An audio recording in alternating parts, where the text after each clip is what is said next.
Good day, YouTube. I think it's like the 18th of October 2020. It's a Sunday morning. It's about 9:30 in the morning, and I'm about halfway back from a little road trip this morning to pick up another project. Have you ever seen a pristine 2002 Honda Reflex Scooter? So look what I have in the trailer behind, if you can see in the mirror. And whatever you've dreamed up what a pristine 2002 Honda Reflex Scooter is, think of the exact opposite, because that's what we're dragging home today. Alright? So, next stop, we'll be back in town and at the local car wash, because I don't know what you could pick up off of that thing just by rubbing up against it, but we got to get it clean before we're working on it today. Alright, we'll see you in a bit. Yep, we've done it now. Here it is. Made it back to the barn. I am going to head to the car wash. I have a sprayer over there full of, well, partially full of Simple Green. I'm going to give it a shot of Simple Green, and we're going to buzz over to the car wash. I just don't have enough water in my barrel to do this thing justice, probably. I don't know, maybe I do. Maybe I will try it here first. So, it's rough. It's very rough. It's been rattle canned. It's been stickered.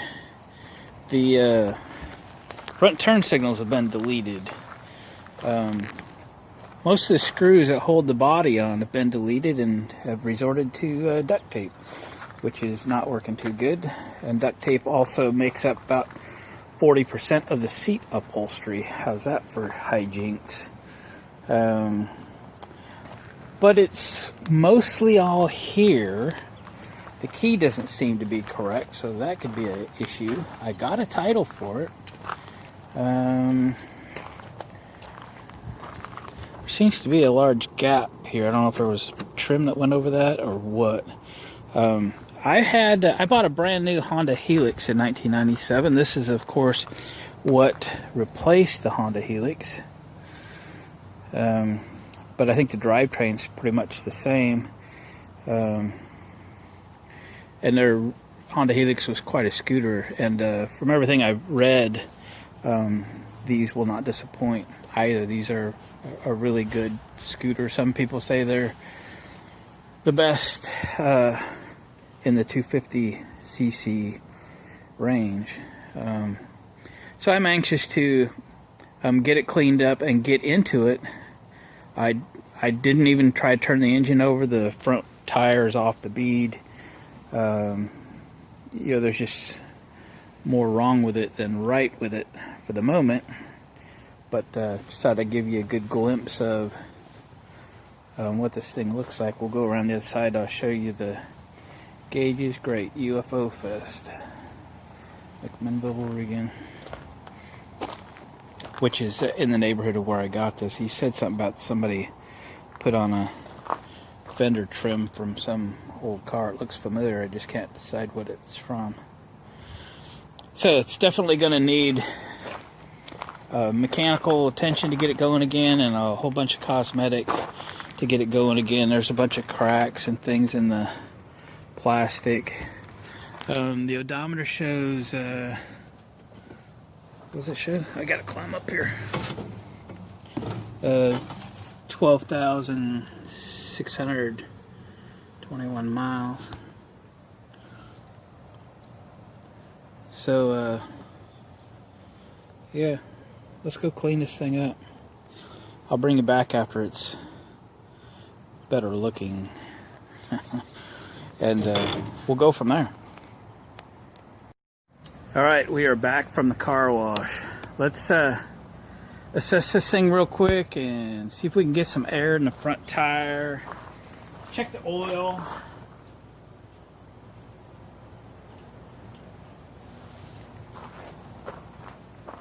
Wow, the oil is spotless. It was unexpected. So somebody had just changed the oil.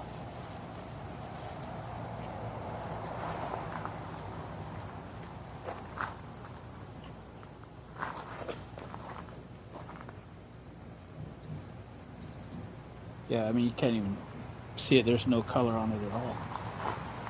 Maybe just a little low, but it's at an angle too, so I'm not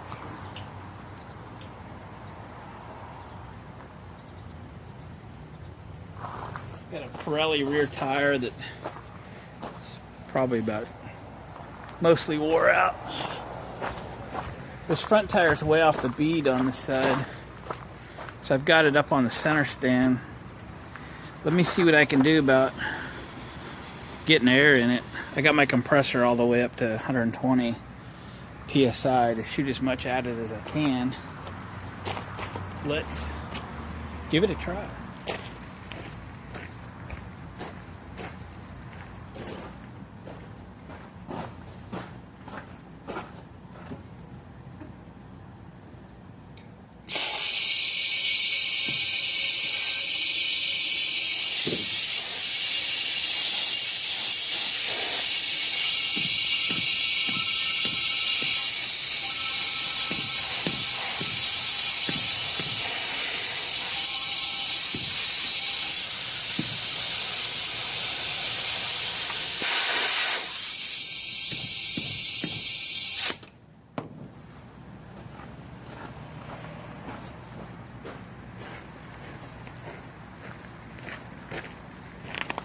Let me grab a big hammer.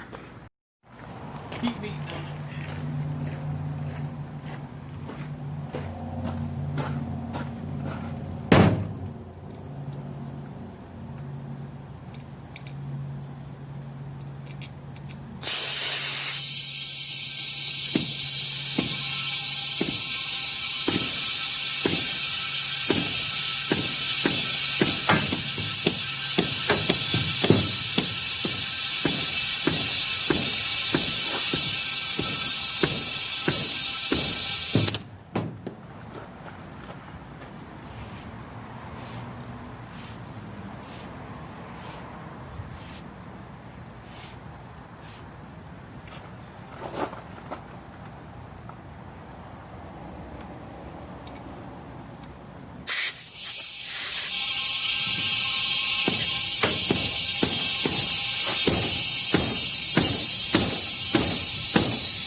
Let me try my clamp on nozzle. I don't know if it'll fit or not, but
Alright, let me find it.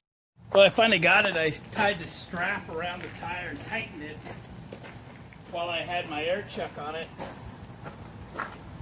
And it finally caught. I got the strap off of it. And what I had to do was kind of spray around where it was leaking while I had the strap on and shove the tire down, and all of a sudden, bang, it caught.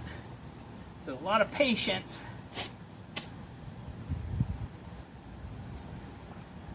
$35. What are these supposed to have in them anyway? Yeah, about that. Okay, we're probably good on air pressure then. Yeah.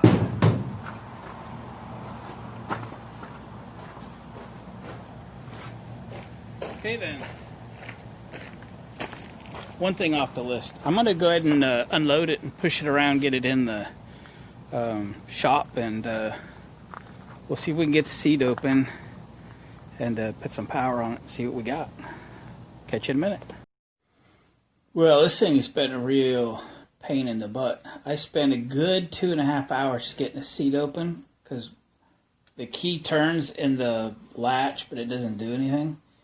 I finally had to go in through the top of the seat, and I took my little torch and heated up on top of that latch till I could dig out all the plastic so I could go through it and beat the latch open. That's after I tried a million other things. So, I mean, it has a Honda key, but it won't turn in the ignition. And I looked online real quick to see what a new ignition switch costs, and we're talking like $160. So I'm going to see about having a key made, but I got to find a key code. Ooh, there is a code right there. Actually, I took this apart thinking I needed to take the switch out to get the code, but there is a code there. So I'm going to see if I can, there's a guy on eBay that makes Honda keys. I've tried him before and he was unable to do one. I think it was for my CT70, but that was a reasonable price ignition switch. So I'm going to get that out to him here very shortly. So in the meantime, I've figured out how to basically just backfeed the electrical system and then jump the starter. I've cranked it over a little bit, a couple of revolutions, really slow. The battery seems to be coming back, but I don't know if it's going to be good or not. And I have some really small wires here to be jumping with. So let me get a slightly bigger jumper cable. I'm going to backfeed the ignition. I'll show you how I did it. And then jumper across the starter solenoid to make it turn. See what happens. I've smelled the gas in it, and it smells like gas. It doesn't smell old. So don't know what's happening. I mean, what caused this thing to be parked. But it is a pain to work on. And I've got to tell you, if you ever want to like lock something up that you never want someone to get into again, lock it under the seat of a Honda Reflex Scooter, because I'm pretty sure the safe I have at home I could have got into in like 10-15 minutes, and I worked my butt off to get into this thing without damaging too much, but for 2.5 hours. Damn safe place to keep stuff. Hang on for a minute. Okay, we'll see what happens here. Anything can happen. I know it's got a seat switch here. I don't know if it's going to play a role here or not. So this is hot wire off the battery. I'm going to put this on my test light. This is the fuse panel.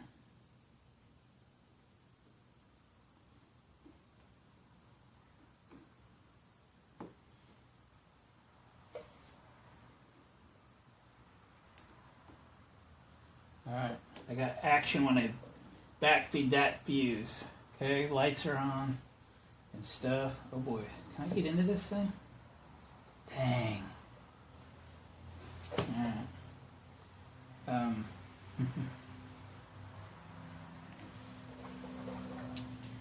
Alright, the seat's kind of in my way. The seat's been a real pain in the butt. Okay, seat's gone. Let's try again.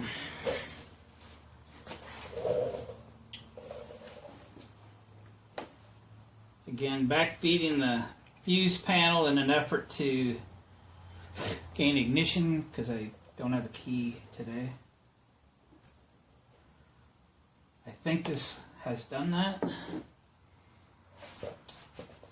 It would jump the wires across the solenoid.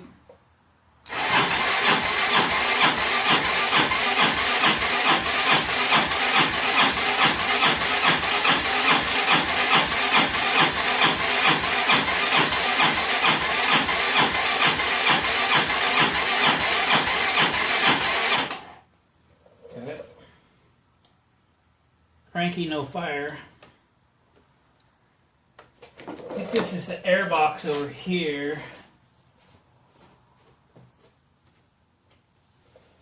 Oh,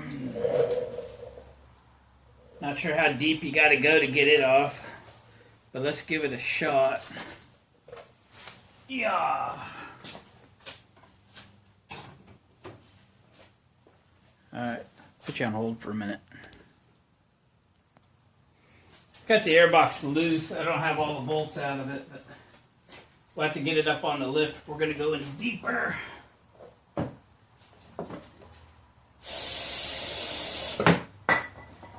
Let's do that. Still don't know if I got ignition or anything. We're just playing with it for the moment.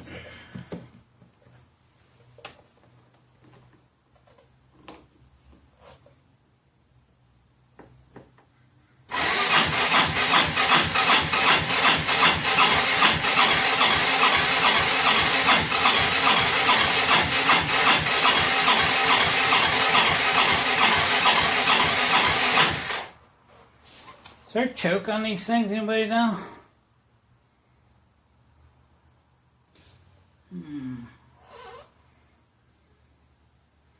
Not in the usual places anyway.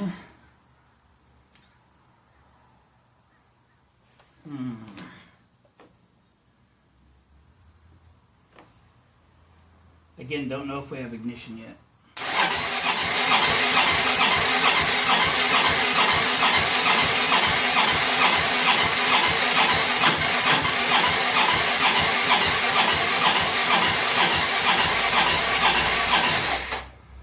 Battery seems to be okay.